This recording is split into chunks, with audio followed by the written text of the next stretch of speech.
On va maintenant parler du bord-côte et on va le poser ensemble sur un poignet.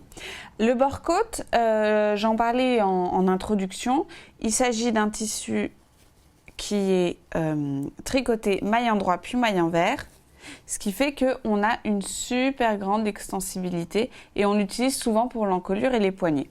Donc plutôt que de fabriquer votre propre bande d'encolure avec un tissu classique, le jersey, le même tissu que celui que vous avez utilisé pour votre suite par exemple, pour votre t-shirt, vous pouvez le faire dans un bord-côte et le poser exactement comme on a appris pour l'encolure ronde. Vous voyez, il est juste ici. Voilà. On peut aussi le poser au poignet. Et au poignet, la seule chose c'est finalement très très similaire. La seule chose qui va diverger, c'est les repères. Quels sont les repères, les bons repères qu'on prend?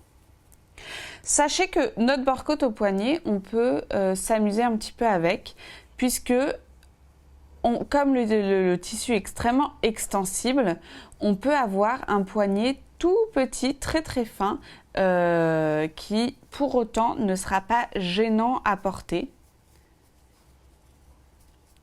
Et donc on peut avoir quelque chose de très moulant. Alors là, c'est pas du tout le cas, j'ai un poignet large parce que c'est comme ça que j'aime les porter. Mais vous pouvez tout à fait raccourcir cette bande de rectangle. Vous voyez, c'est un rectangle à la base, hein. J'ai juste fait une piqûre côté, comme on a vu pour toutes les bandes d'encolure. On avait besoin de faire une petite piqûre de côté pour fermer mon anneau, mais il s'agit d'un rectangle. Et donc, vous pouvez tout à fait dessiner un rectangle beaucoup plus petit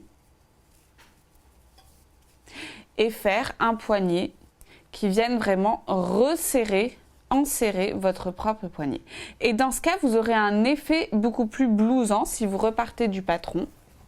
Donc, j'ai ma manche qui est juste ici. Et donc, si vous choisissez de faire un poignet plus petit, vous aurez simplement un effet de resserrement du tissu et donc quelque chose d'un petit peu plus blousant et gonflant. C'est un effet de style, ça peut être sympa. Pour le poignet, il suffit de prendre deux repères. Vous avez la ligne de dessous de manche. Voilà. Et vous allez prendre un premier repère situé juste en face. Donc si vous marquez le pli, la voici. Là, vous faites exactement la même chose pour votre poignet. Vous avez la ligne d'assemblage que j'ai piqué. On vient replier comme pour le cas d'une encolure. En fait, c'est vraiment la même pose que pour une encolure, hein, si ce n'est qu'on n'est pas sur un arrondi, mais on est sur un tube. Et donc, du coup, c'est encore plus simple.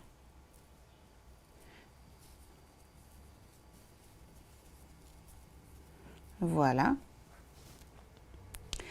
Donc ça, c'est notre premier repère, c'est la ligne d'assemblage. Et puis juste en face, vous avez un second repère.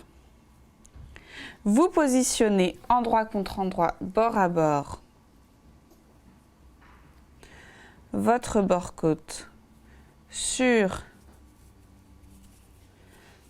votre poignet. Donc vous positionnez bien la ligne de couture de manche sur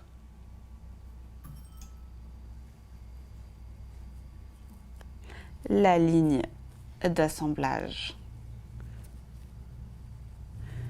de votre petit poignet.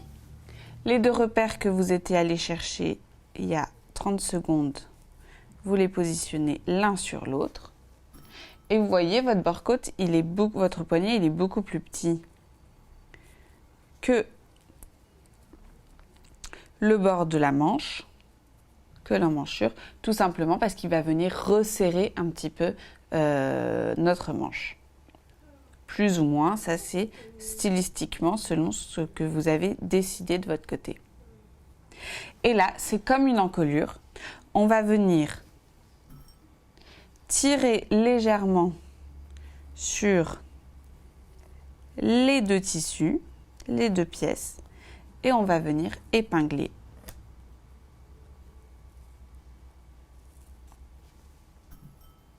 les deux ensemble. Voilà, les deux tailles s'adaptent et on peut épingler et après on n'aura plus qu'à faire une piqûre d'assemblage exactement comme pour une encolure.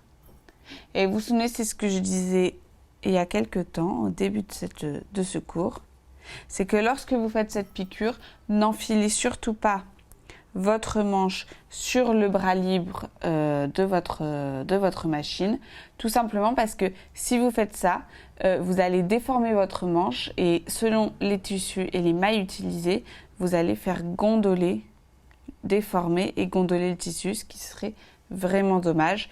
Donc piquez vraiment sans enfiler la manche sur le bras, mais simplement petit à petit en venant ici piquer et tourner et avancer centimètre par centimètre. Une fois que vous avez fait ça, bah c'est très simple, c'est comme pour une encolure. Vous avez fait votre piqûre d'assemblage, vous faites votre piqûre de surjet, et puis vous venez découper, et puis vous venez rabattre votre marge de couture vers l'intérieur du vêtement, vers le sweatshirt ou le t-shirt, et vous faites une surpiqûre à l'aiguille double, comme on a vu.